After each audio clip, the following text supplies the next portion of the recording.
Playing a good endgame in Scrabble requires a very different approach from the rest of the game. In theory, you should know exactly what letters your opponent has, and you can use that information to calculate your best series of moves. Usually, making an error in the endgame just results in a slightly different margin of victory, but sometimes it's the difference between a win and a loss. It should come as no surprise that Nigel Richards is the best endgame player in Scrabble. But the size of the gap in endgame skill between Nigel and other strong players is shocking. As a group, Nigel's opponents, who have been ranked top 10 in the world, make endgame errors once in every 2 moves. Nigel makes an error once in every 84 endgame moves. It seems that no matter how complicated the best endgame sequence may be, Nigel will somehow always manage to find it. My absolute favorite Nigel Richards endgame is just such an example of his dazzling endgame skills. It's also an example of perhaps the rarest thing in competitive Scrabble, Nigel Richards making a fatal, game-losing mistake. The year is 2019, and many of the strongest Scrabble players in the world have convened for the UK Open in Coventry. Nigel has won the event an absurd 9 times in the 11 years the event has been held to date. A third of the way through, Nigel is in second place, trailing only 2017 and 2023 World Scrabble Championship runner-up Harshan Lamabadu-Surya. The 2 grandmasters are set to face off in round 11, with Harshan going first. Harshan opens with Flawn for 30, his top scoring move, while Nigel starts by exchanging 6 tiles. Overrun with vowels, Harshan plays Olaine to dump 4 of them, but the play gives Nigel the eye he needs to play Motivate for 77. Harshan answers with the lovely Auticism for 64, his only bingo. Using one of the newly opened triple word scores, Nigel plays Gray for 47, while Harshan draws Chi and hammers the other for 68. Nigel spots his top move of Perjury to score well and work through his clunky tiles, while Harshan has low-scoring tiles without a bingo available and plays Titjule for 12, choosing to play as many tiles as possible in search of a blank. Nigel's pickup after Perjury is a good one, and he answers with an archaic variant of Brethren for 76. Harshan does manage to grab one of those 2 blanks, though, and uses the R to play Re-Cheats for 90 points. Only one option scores better, Heaters with 5 overlaps on top of Brethren for 96.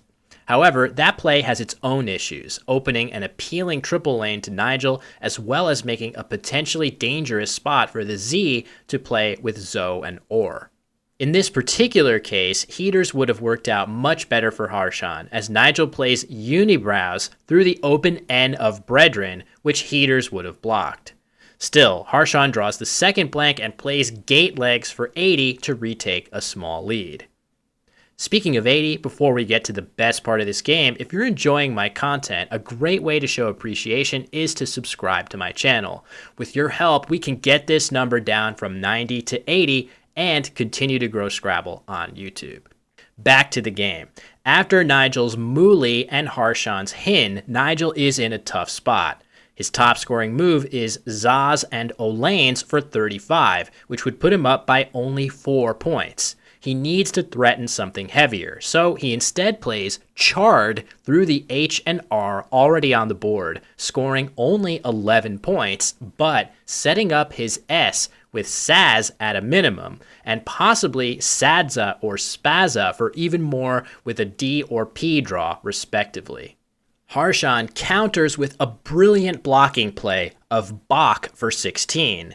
This play makes it nearly impossible for Nigel to use the Chards hook, but it also does something even better. It sets up Harshan's X to play Exode and Odd next turn for a massive 85 points. Undeterred, Nigel senses the threat and responds with Node for 9 points, which not only blocks Harshan's X play, but also manages to re-establish his dangerous S setup, this time guaranteeing the threat of Sadza and O's coming down next turn with those exact letters remaining on his rack. With only 2 tiles left in the bag, Harshan plays Pogoed for 40, leaving his X. A very strong play, which puts him up by nearly 70 points heading into the endgame. If Harshan draws a vowel, he'll have plays like Axe for 31 or Zai for 39 to outrun anything Nigel can play. But he instead draws the worst case scenario of FV from the bag. Now, Nigel can play Sadza for 57, and then after Harshan's choice of 18-point X plays, Nigel will follow up with In for 13, collecting 16 points from Harshan's F and V to win by 1 point. But there's an amazing endgame sequence here that wins by even more points, and as usual, Nigel manages to spot it. The important thing to note here is that Harshan is stuck with his V here, and Nigel takes full advantage. He starts by playing his S alone in its highest scoring spot. Harshan plays off his X, and Nigel next plays his N in its highest scoring spot with Ben for 5.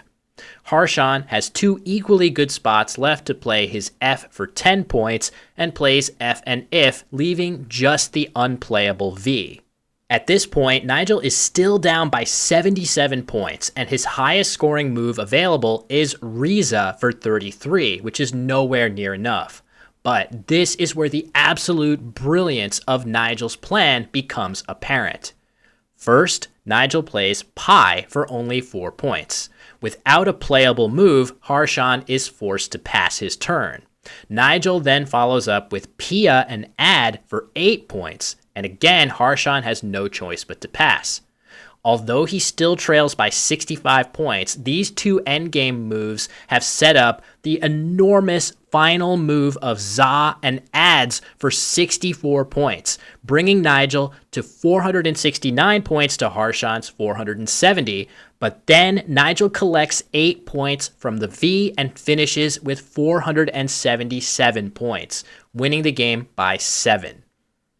This is a stunningly brilliant sequence by Nigel, made all the more impressive by the fact that he had a much simpler sequence that guaranteed a 1-point win.